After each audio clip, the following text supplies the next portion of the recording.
यो भिडियो हँसाउनको लागि बनाएको, यदि कसैको भावनालाई ठेस पुग्छ भने मलाई कुनै मतलब छैन। सबको पता है तुम्हारा दो बड़ा बड़ा है, इतना बड़ा।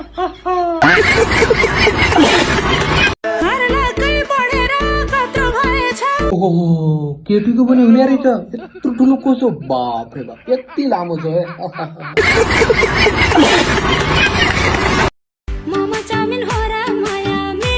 ओहो मोमो चाउमिन हामी छ तिम्रो? ए यत्रै मोमो हुन् कि दुधका पोका हुन्?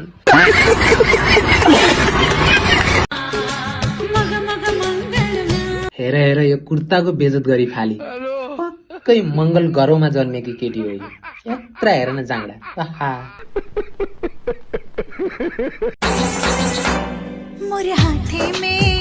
ओहो हात बन्दा गाडमा लगाउन मेहन्दी बहुत राम्रो देखिन्छ, रातो चड्डिएर नि चड्डिदियो।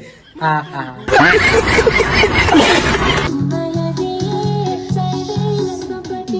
केरी राज सब थाहा छ, अगाडि डक डक डक हल्ले कि नै भन्छ, मैले पनि हेरे। आहा नुन चर्को होइन, तिमीलाई त क्याको जरुरत छ भनु? चाहियो भने डेलिभरी गरिदिन्छु यो कालो मोटो। आँखा कसरी लगाउने हो अब? तिमी त अब डन्डाले इच्छा पूरा गरिहाल्छौ, लगाउ न म आँखा, त्यही डन्डाले इच्छा पुऱ्याउ। घाँस घाँस घाँस वाह। कट्टु तान्दै हिँड्ने उमेरमा भाइहरू चुरोट तान्दै हिँड्छन् यार।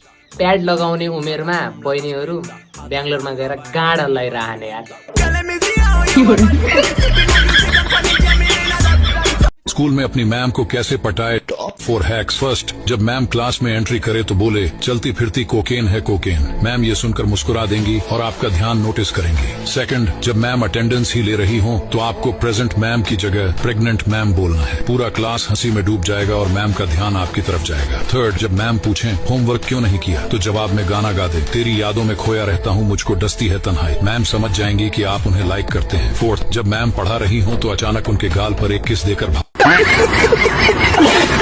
ओ भेना, ओ भेना, हजुर सालीलाई आज दही चाहियो ल। कति चाहियो त्यो भन न साली। सालीलाई दही लिएर तुरुन्तै आउनु पर्यो भेना। पातलो दही होइन, अलिक बाक्लो थक्ती जमेको दही लिएर आउनु पर्यो ल सालीलाई। हुन्छ, बाक्लो भएको एकदम प्योर दही लिएर आउँला है साली। सालीसँग आज चिउरा मात्रै छ के दही छैन। सालीको लागि ल दही लिएर आउनु आज। सालीले दही खोजी खोजी भेट्दैन कतै, भेनाहरूले यति काम गर्नु पर्यो सालीको लागि ल दही लिएर आउनु। हुन्छ साली हुन्छ, ढुक्क बस, बाक्लो मोटो दही लिएर आउँला है। तपाईँ अब यति राम्री हुनुहुन्छ, यति राम्रो हाइट, यति लुक्स पनि यति राम्रो होइन। कसले नोटिस गर्यो भन त केटा, कहाँ चोट लागेको छ, कस्तो कटमा चोट लागेको थियो भन त। खास गरी मलाई त डगी जस्तो लाग्छ। दोस्त के मुंह में अपना हथियार कैसे दे? नंबर 1, जब आपका दोस्त सो रहा हो तब आप धीरे से जाना और हथियार मुंह में डाल देना, वो लॉलीपॉप समझ जाके चूस लेगा। नंबर 2, दोस्त जब बैठा हो तो उसके मुंह पर मुट्ठी मार देना, फिर वो पागल हो जाएगा और हथियार चूस लेगा। नंबर 3, और ये रील दोस्त को भेज दी तो तुरंत मुंह में ले लेगा। ट्राई करके देख लो।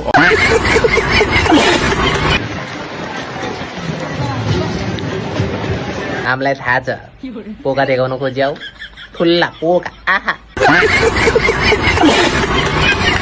तपाईलाई यो भिडियो मन परेको छ भने लाइक शेयर कमेन्ट गरेर जानु होला। यदि मन परेको छैन भने कमेन्टमा केही लेखेर जान सक्नुहुन्छ। धन्यवाद।